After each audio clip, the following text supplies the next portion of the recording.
मी अजित जवाहर शिंदे, माझा भाऊ रणजित जवाहर शिंदे. याची 15 तारखेला आस्कडेमध्ये डेथ झालेली.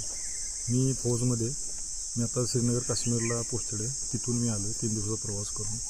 पण त्या 3 दिवसाच्या प्रवासामध्ये जे माझ्या मनाला हळहळ लागलेली होती ही सांगण्याजोगी नाही आहे. आणि ती हळहळ इथून पुढं कुठल्याही फौजीला या सिव्हिल माणसाला ती लागू नये यासाठी माझा आवाज आहे. 15 तारखेला संध्याकाळी लाकडाची अवैध प्रकारची वाहतूक इथून चाललेली होती. जवळजवळ 100 झाडे इथं तोडलेली आहेत. मी त्या ठिकाणी आता उभा आहे, तेच बघायला आलेलो आहे. ना त्याचा कुठला परवाना आहे, ना कुणी त्याची संमती दिली आहे, ना काय नाही. रातची संमती कोण देतं मला एवढं सांगा.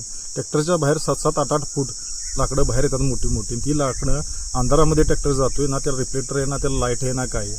मागण्या येणाऱ्या माणसाला कसं दिसणार की तुमचं गाडीमध्ये लाकडं बिकडे येते अंधाराच्या रातच्या टायमिंगला.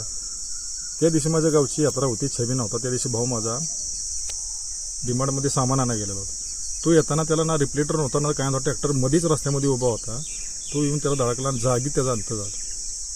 तर माझं वन विभागाला एवढंच मागणं आहे की तुम्ही ह्याच्यावर अजून 8 दिवस झाले मी ॲप्लिकेशन देऊन, FIR कॉपी देऊन, तर तुम्ही अजून ह्याच्यावर काहीच कारवाई केलेली नाही आहे.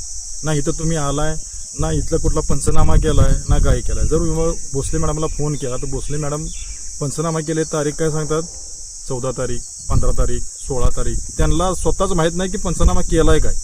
आणि शेवट फोन हा स्विच ऑफ करून ठेवतात. मग ही जी अधिकारी जे बसलेले आहेत महाराष्ट्रामध्ये, कुठल्याही पोस्टवर बसलेला अधिकारी तो कोणासाठी आहे. मी एक स्वतः फौजी आहे.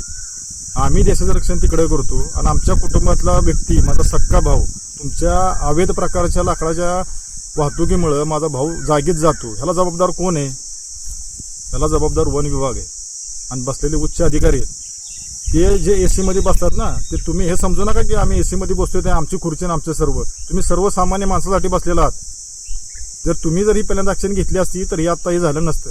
इथून पुढे पण तुम्हाला नम्र विनंती आहे की इथून पुढे तर यात लक्ष घाला. कुठल्याही सर्वसामान्य कुटुंबातील या कुठल्या फौजीच्या घरातील असा अवैध प्रकारच्या ट्रॅक्टरच्या जडकून कोणाचा मृत्यू होऊ देऊ नका. आणि ह्याच्यावर जास्तीत जास्त लक्ष घाला. जर तुम्ही ह्याच्यावर लक्ष नाही घातलं तर वन विभागातील जेवढे अधिकारी आहेत त्यांच्यावर मी मनुष्य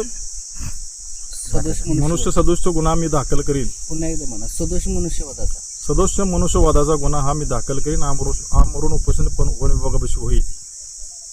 आणि भोसले मॅडम, खास तर भोसले मॅडमनी हे जरा म्हणाव घ्या. काय ते भोसले मॅडम आमच्या गावाच्या 2-3 गावाच्या सर्व वन विभागाच्या मेन आहेत, तर त्यांनी हे म्हणाव घ्या. आणि भोसले मॅडम तुमच्या घराचा व्यक्ती जाईल ना, तो फोन कसा स्विच ऑफ करून ठेवायचा आणि कसे AC मध्ये बसेल ना, त्या टायमिंगला तुम्हाला कळेल.